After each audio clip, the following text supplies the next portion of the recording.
帝与我师门有仇，当年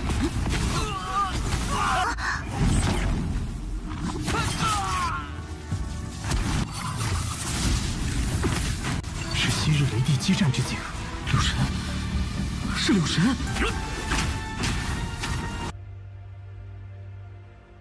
Hula semuanya, bagaimana nih kabar kalian? Semoga dalam keadaan baik-baik saja, sehat selalu, serta dilancarkan rezekinya ya guys. Amin. Seperti biasa dan tak lain, kita akan melanjutkan Tonghua dari Perfect World, tepatnya untuk episode 179, yang dimana sebentar lagi kita akan bertemu di movie dari Perfect World guys. Ya, sebagian besar sudah pasti tahu kalau movie-nya sebentar lagi akanlah tayang. Jadi tanpa basa-basi, langsung saja kita masuk ke dalam ceritanya. Lalu kita diperlihatkan dari dua orang yang berasal alam kuno.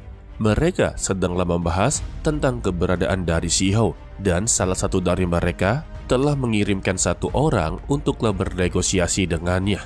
Kembali kepada Xiahou dan lainnya, mereka sekarang berada di kota pemakaman dan sedanglah berada di kedai makanan, di mana dirinya ini sedanglah bertemu dengan Long Yu, dan Long Yu memberitahu kepada Xiahou kalau identitas dia ini sudah dikenal oleh banyak orang, dan juga banyak sekali orang yang mencoba untuklah mencelakai dirinya. Dan kedatangan dia ini untuk memberikan sebuah pesan dari tuannya yang bernama Juan Tao kalau dia bisalah membantu Xiahou nantinya. Tetapi Xiahou menjawab kalau dia belum pernah bertemu dengan keluarganya, dan juga mengapa mereka mencoba untuklah membantu dirinya.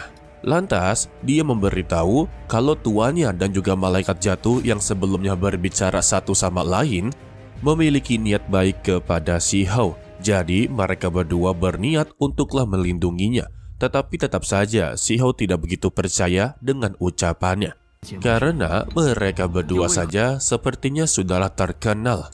Jadi secara alami sudah pasti ya mereka berdua memiliki banyak sekali teman dan tidak kekurangan sekutu. Mengapa mereka berdua malah datang mencari dirinya dan inginlah menjadikan temannya? Tetapi Xiahou langsunglah to the point. Apakah mereka berdua ini memang sedang tertuju dengan tubuh abadi yang barusan saja dia ambil ya? Mendengar itu, Long Yun hanya bisa menelan ludahnya. Dan juga Xiahou berkata jika dia memang mencari tubuh abadi tersebut, dia tidak akan bisa untuk memberikannya. Namun jika memang mereka berdua hanya ingin mengamati saja, maka dia akanlah menunggunya di sini. Mendengar itu, Long Yun langsunglah berterima kasih dengan kemurahan hati dari Xiahou, dan dia akanlah melaporkan kepada kedua tetuanya. Setelah dia pergi dari sana, Qing Yi menanyakan kepada Xiahou sebenarnya apa yang sedang dia rencanakan. Alasan dia membiarkan mereka berdua datang secara cuma-cuma karena untuk malaikat jatuh ini memiliki dendam terhadap tuannya. Jadi dia sengaja untuklah memancing dia keluar agar dia bisalah bertarung dengannya, dan dia tidak akanlah mengampuni sosok dari si malaikat jatuh ini.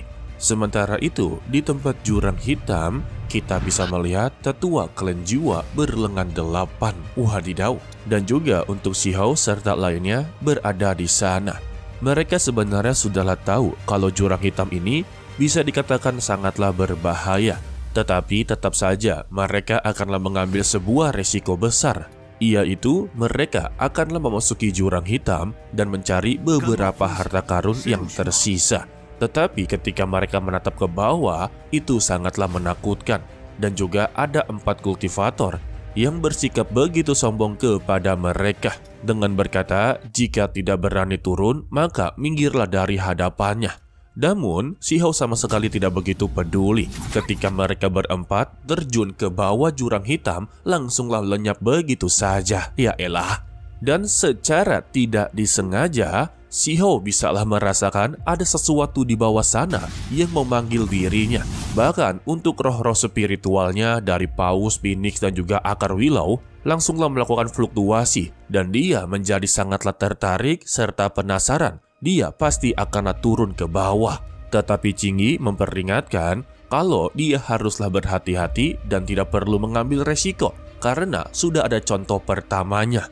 Tetapi Xiahou langsunglah terjun dengan berkata kalau ada sesuatu yang di bawah memanggil dirinya, dan mereka tunggu saja di sini.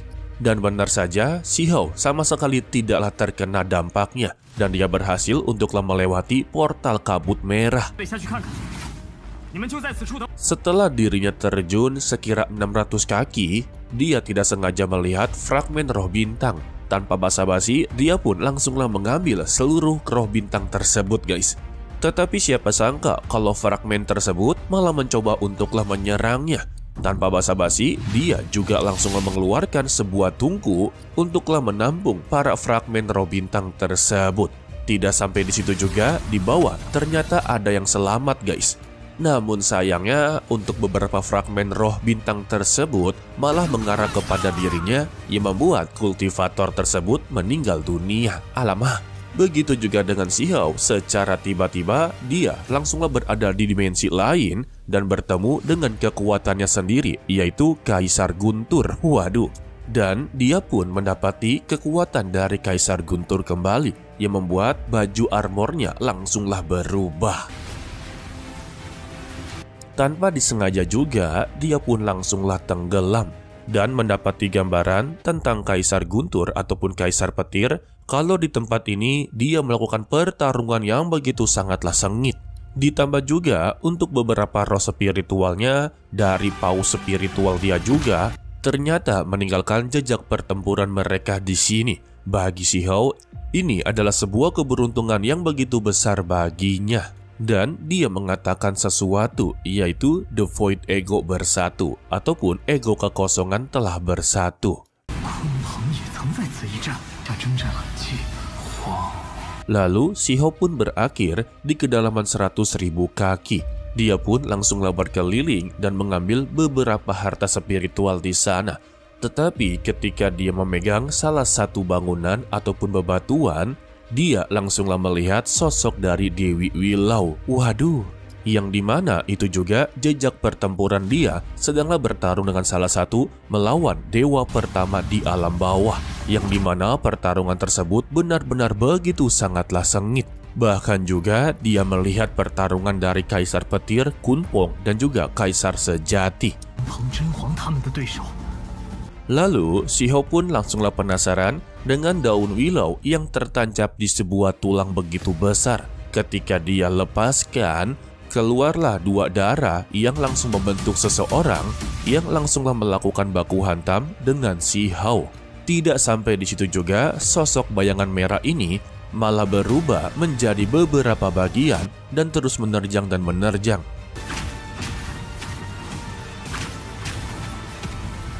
Tetapi bayangan-bayangan tersebut langsunglah ditebas oleh Xiao hanya dengan menggunakan daun willow tersebut.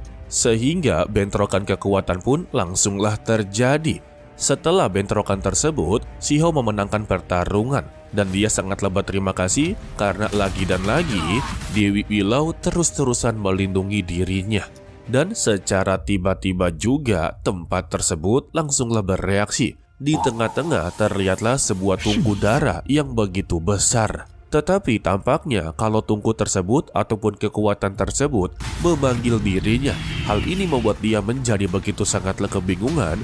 Apakah semua ini ada hubungan dengan dirinya?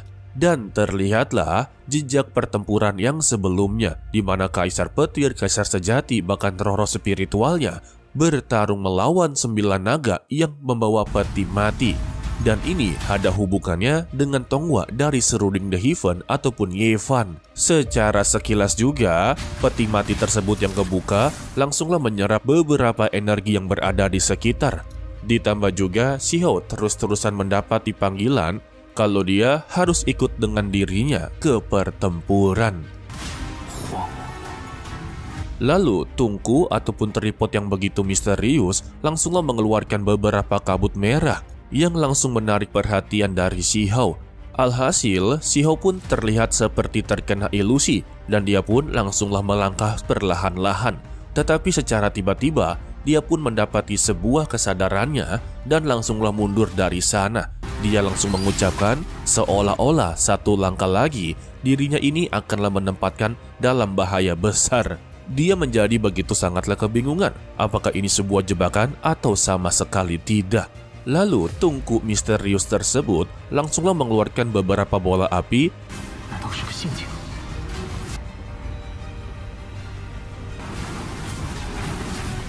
yang langsunglah membuat sebuah retakan yang mengarah ke ruang dan waktu yang begitu berbeda. Si Hao menjadi begitu sangatlah kebingungan sebenarnya apa yang terjadi semua di sini. Alhasil, karena tidak ada jawaban dari teka-teki ini semua, si Hao pun langsunglah pergi dari sana dengan mengucapkan suatu saat nanti jika dia telah memahaminya, maka dia akanlah kembali ke tempat ini untuk menemukan sebab dan akibat dari semua ini. Namun, ketika si Hao inginlah keluar dari sana, dia pun langsung merasakan getaran dari ruangan tersebut serta fluktuasi energi yang memanggil dirinya. Ketika dia menoleh ke belakang, tungku misterius tersebut lagi-lagi mengeluarkan kekuatan spiritualnya dengan memperlihatkan sosok seseorang yang memanggil dia sebelum-sebelumnya. Tetapi si Hao kembali kebingungan karena tidak ada jawaban sama sekali, dan dia pun langsunglah pergi dari sana. Sementara itu untuk Qingyi dan lainnya, mereka menjadi begitu sangatlah khawatir karena si Hao sama sekali tidaklah keluar dalam waktu yang begitu lama. Tetapi mereka mencoba percaya kalau si Hao pasti akanlah baik-baik saja. Sebab untuk kapal tulang hitam saja tidak akan pernah bisa menjebaknya. Jadi dengan jebakan yang berada di bawah mereka, sepertinya sangatlah mustahil untuklah menghabisi nyawa dari si Hao. Tetapi setelah perbincangan itu selesai dan masih menunggu kedatangan dari si Hao pulang, mereka menjadi begitu sangatlah gelisah. Tetapi ketika si gendut besar satu ini hampir saja jatuh ke jurang, si Hao telah muncul dan langsunglah menangkap dirinya dengan mempertanyakan kalau dia mempunyai nyali yang begitu sangatlah berani. Lalu untuk tetua lengan 8, dia langsung bisa merasakan kekuatan yang dibawa oleh si Hao kalau dia telah membawa sayap dari bawah jurang hitam. Jadi untuk saat ini dia inginlah berdagang ataupun berbisnis dengannya. Lalu si Hao pun langsunglah mengeluarkan beberapa harta spiritual yang baru saja dia dapatkan. Setelah diperlihatkan, Qingyi langsunglah menanyakan kepada si Hao apakah dia benar-benar inginlah menukar ini semua. Karena harta spiritual yang dia dapatkan bisa dikatakan sangatlah luar biasa. Si Hao hanya berkata kalau dia tidak butuh harta karun, melainkan dia hanyalah butuh pil suci. Mendengar itu, tetua lengan 8 sangatlah menyesali permintaan dari si Hao. Karena untuk saat ini, dia tidak memiliki apa yang dia butuhkan. Namun, dia bisa memberikan sebuah informasi penting. Ada sebuah lelang yang begitu penting dan akanlah berlangsung di kota tersembunyi. Dia yakin di pelelangan tersebut pasti ada harta karun yang begitu sangatlah langka dari zaman kuno. Dan juga dia secara pribadi akanlah mengantarkan si Hao ke sana karena dia juga terlibat dalam pelelangan tersebut. Mendengar itu, si Hao pun meminta kepada dia tidak ada salahnya pergi. Sementara itu, untuk beberapa pemburu harta karun di sana menjadi begitu sangatlah kebingungan. Apa yang didapatkan oleh si Hao bisa-bisanya membuat tetua lengan 8 langsung begitu sangatlah baik kepadanya. Apakah itu semacam harta karun abadi? Tetapi mereka sama sekali tidaklah mendapati jawaban. Hanya saja mereka menjadi begitu sangatlah iri dikarenakan untuk lelang yang begitu sangatlah penting hanya bisa dimasuki oleh orang-orang tertentu. Orang biasa tidak akan bisa masuk. Dan kita bersambung untuk dilanjutkan minggu depan, yaitu hari Kamis sore seperti ini ya. Dan juga kita diperlihatkan sedikit tentang movie Perfect World yang akan sebentar lagi tayang guys. Dari caption atasnya kalian sudah pasti tahu kan itu tanggal berapa. Jadi untuk pembahasan video kali ini yaitu tentang peti mati yang dibawa oleh 9 naga. Sebetulnya Mimin masihlah belum mengerti tentang Shrouding the Heaven dan juga Perfect World. Apakah Kaisar Yevan terlebih dahulu yang menjadi kaisar? Apa si Hao dulu yang menjadi kaisar? Sebab Mimin kagak baca novelnya. Hanya saja Mimin baca-baca di komentar ada yang berdebat tentang Yevan dan juga tentang si Hao, yang dimana Mimin simpulkan kalau si Hao lebih dulu menjadi kaisar karena Yevan telah bertemu dengan si Hao setelah si Hao menjadi seorang kaisar. Tetapi juga untuk 9 naga yang membawa peti mati kuno tersebut Perwujudannya sedikitlah berbeda dengan Shihou, di mana Shihou ini melihat kalau peti mati kuno yang dibawa itu 9 naganya berbentuk tulang. Sedangkan untuk Yevan, 9 naganya ini terlihat begitu sangatlah utuh. Itulah yang membuat Mimin sedikit bingung. Mungkin saja dari antara kalian ada yang mengerti. Pertanyaannya, Yevan dulu atau Kaisar Shihou dulu? Oke lah, sepertinya cukup sampai di sini saja dulu untuk video kali ini. Mimin ucapkan terima kasih kepada kalian yang telah menonton sampai akhir. Pesan dari Mimin, tetaplah menjadi orang yang baik walaupun itu sangatlah sulit. To be continue, sampai jumpa di video berikutnya. Bye-bye.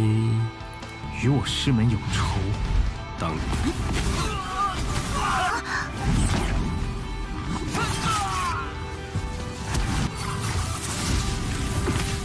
是昔日雷帝激战之景，柳神，是柳神。